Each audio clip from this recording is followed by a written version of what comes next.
Hello दोस्तों, कैसे हैं आप सब। उम्मीद है आप सब अच्छे होंगे, स्वस्थ होंगे। मैं वापस आ गई हूँ अपनी आज की नई हॉरर स्टोरी के साथ। और अगर आपको मेरी वीडियो पसंद आती है तो इसे लाइक करें, अपने फ्रेंड्स के साथ शेयर करें और अगर चैनल पर नए हैं तो इसे सब्सक्राइब करना बिल्कुल ना भूलें।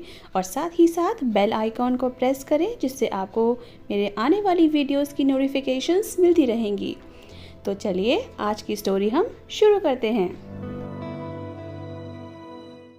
मुझे अपने दोस्त की शादी में शिमला जाना था, इसीलिए मैंने ऑफिस से 1 हफ्ते की छुट्टी ली और ऑफिस ख़त्म होने के बाद शाम को ही सारा सामान पैक करके मैं और मेरा दोस्त साहिल शादी अटेंड करने चल पड़े। अभी रात के 10 बज रहे थे और हमारा सफ़र भी अभी शुरू ही हुआ था।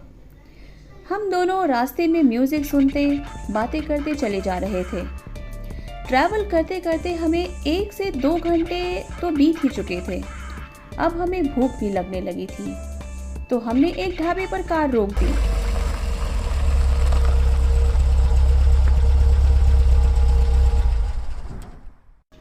पर ढाबे पर कोई हमें दिख ही नहीं रहा था। हम दोनों कार से उतरे और इधर उधर देखने लगे। कुछ अटपटा भी लग रहा था कि हाईवे का ढाबा और एक भी बंदा नहीं। मैंने आवाज़ लगाई, क्या यहाँ कोई है? पर कोई जवाब नहीं आया। हमने सोचा शायद ढाबे वाला कहीं गया होगा, थोड़ा इंतज़ार कर लेते हैं। अब हमें वेट करते करते करीब 10 मिनट हो चुके थे। मैं और साहिल अभी भी बार बार इधर उधर नज़र दौड़ा रहे थे, पर कोई नहीं दिखा। अब हमने इंतज़ार करना ठीक नहीं समझा और वापस जाने के लिए हम जैसे ही पलटे, एक अजीब सा दिखने वाला आदमी हमारे सामने खड़ा था। उसके घुंघराले बाल उसकी आंखों तक आ रहे थे। बड़ी बड़ी मूछें उसके चेहरे को बहुत भयानक बना रही थी। उसे देखकर हम थोड़ा सहम गए। तभी वह आदमी बोला, जी बोलिए, क्या काम है? हमने एक दूसरे की तरफ देखा। उसका चेहरा बहुत ही भावहीन लग रहा था।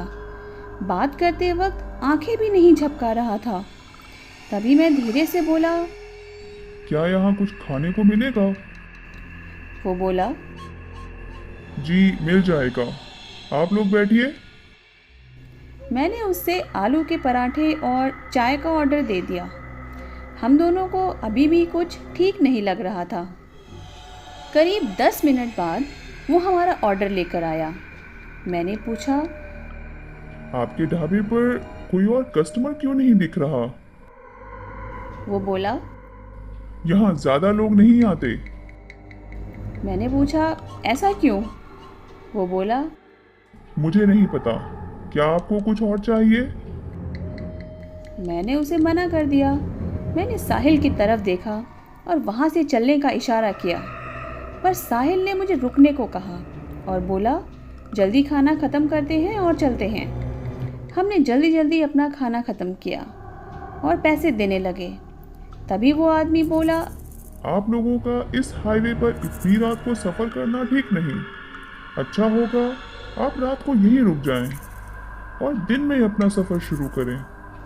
हम दोनों तो कैसे भी करके वहाँ से भागना चाहते थे, तो हमने बोला, नहीं, हम अभी यहाँ से निकलेंगे क्योंकि सुबह तक हमें पहुँचना है। वो बोला, आगे संभल कर जाना, खतरा हो सकता है। हम दोनों को उसकी बातें बड़ी ही अजीब लग रही थी। हम दोनों वहाँ से कार में बैठकर हाईवे पर चल दिए। अभी करीब 6 से 7 किलोमीटर ही आगे गए थे, अचानक हमारी गाड़ी बंद हो गई। मैं कार से बाहर निकला और बोनट खोलकर चेक करने लगा। साहिल भी कार के बाहर आ गया। अब रात के करीब 12 बज रहे थे। इतनी रात को वहाँ पर कोई मैकेनिक भी नहीं मिलता। कुछ समझ नहीं आ रहा था कि क्या करें। तभी हम दोनों ने वहाँ से पैदल जाकर कुछ मदद लाने का सोचा। हमने अपना सामान उठाया और पैदल ही हाईवे पर चल दिए। साए साए हवा के चलने की आवाज़ आसपास के माहौल को और भी डरावना बना रही थी। चलते चलते करीब हम 1 किलोमीटर तक आगे आ गए। तभी हमें हाईवे के किनारे एक हवेली दिखी। हमने सोचा क्यों ना यहाँ से फ़ोन करके कुछ मदद मंगवा लें। हवेली का दरवाज़ा काफ़ी बड़ा और पुराना लग रहा था। वहाँ डोरबेल की जगह एक रस्सी लटक रही थी जो देखने में एक सांप की तरह लग रही थी। पहले मुझे थोड़ा घबराहट हुई, फिर डरते डरते मैंने रस्सी को ज़ोर से खींचा, पर बेल की कोई आवाज़ नहीं आई। मैंने बार बार रस्सी को खींचा, पर कोई आवाज़ ही नहीं आ रही थी। हम दोनों जैसे ही वापस जाने के लिए मुड़े, तभी दरवाज़ा खुल गया और एक आवाज़ आई, अंदर आ जाओ। मैंने सोचा बेल तो बजी नहीं, फिर दरवाज़ा कैसे खुल गया। पर फिर भी हम दोनों हवेली के अंदर चले गए।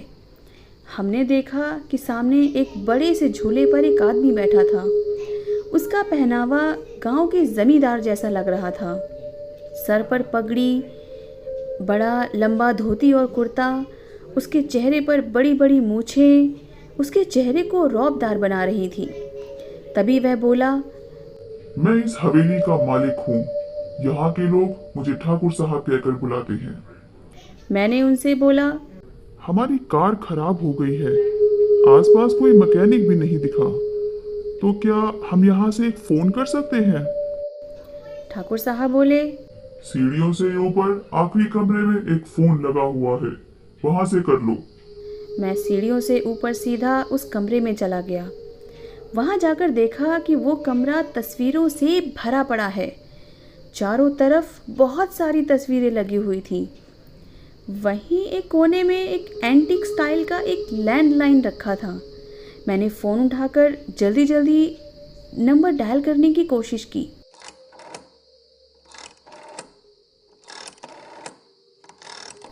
पर फ़ोन लग ही नहीं रहा था। कुछ देर बाद मैं नीचे अपने दोस्त साहिल के पास आ गया। मैंने ठाकुर साहब को बोला कि आपका फ़ोन नहीं लग रहा है। वो बोले, शायद नेटवर्क की दिक्कत होगी। आप लोग रात को यहीं रुक जाओ, सुबह निकल जाना, तब तक कोई मैकेनिक भी मिल जाएगा। मेरे पास कोई और रास्ता नहीं था, तो हमने वहीं रुक जाना ही ठीक समझा। अब रात के करीब 2 बज रहे थे। मैंने दोबारा फ़ोन डायल किया, पर उस वक्त फ़ोन एकदम डेड था। फिर मैं वापस अपने बिस्तर पर लेट गया। मैं कमरे के चारों तरफ लगी तस्वीरों को देख रहा था। तभी मैंने देखा वहाँ पर 2 खाली फ्रेम लगे हैं। मुझे थोड़ा अजीब लगा। तभी मेरी नज़र इस कमरे में लगी एक तस्वीर पर गई, जिसे देखकर मैं चौंक गया। वो तस्वीर उस ढाबे वाले की ही थी जो हमें रास्ते में मिला था। मेरा तो जैसे खून ही जम गया। मैंने साहिल को जगाया और उसे वो तस्वीर दिखाई। साहिल बोला कि मुझे यहाँ कुछ ठीक नहीं लग रहा है, चलो यहाँ से निकलते हैं। तभी मेरी नज़र दोबारा उन खाली फ्रेम्स पर पड़ी और मैंने देखा उसके नीचे आज की ही डेथ डेट लिखी थी। मैं तो डर के कारण थर थर काँप रहा था और मैं इतना समझ चुका था कि हम दोनों यहाँ पर फंस चुके हैं। मैं साहिल के साथ सीढ़ियों की तरफ भागा। तभी मुझे एहसास हुआ वहाँ पर सिर्फ मैं और साहिल ही नहीं, बल्कि कोई और भी था जो हमारे साथ साथ चल रहा था, क्योंकि वहाँ पर मुझे कई पैरों के चलने की आवाज़ एक साथ आ रही थी। अब हम ये जान चुके थे कि ये हवेली हॉन्टेड है और यहाँ बहुत सारी आत्माएं कैद हैं। हम बदहवास दरवाजे की तरफ भागे, पर दरवाज़ा बाहर से बंद था। हमने दरवाज़ा खोलने की बहुत कोशिश की, पर वो नहीं खुला। तभी हमें एहसास हुआ कि बहुत सारे अदृश्य हाथ एक साथ मिलकर हमारा गला दबा रहे हैं। हमारा सांस लेना भी मुश्किल हो रहा था। हम दोनों खुद को बचाने का पूरा जोर लगा रहे थे, पर न जाने वो क्या ताकत थी कि हमारा हाथ तक हिला पाना मुश्किल था। हमारा दम घुटता ही जा रहा था। कुछ ही देर में मैं और मेरे दोस्त साहिल का शरीर वहाँ बेजान पड़ा था और हमारी आत्माएं भी उस हवेली में कैद हो चुकी थी। जो खाली फ्रेम्स हम दोनों ने कमरे में देखे थे, उसमें अब हमारी तस्वीर थी और ठाकुर साहब दोबारा उसी झूले पर बैठे एक नए मुसाफिर का इंतज़ार कर रहे थे। तो दोस्तों, आपको मेरी ये वीडियो कैसी लगी। अगर आपको ये वीडियो पसंद आई है तो इसे लाइक ज़रूर करें और अपने दोस्तों के साथ शेयर करें।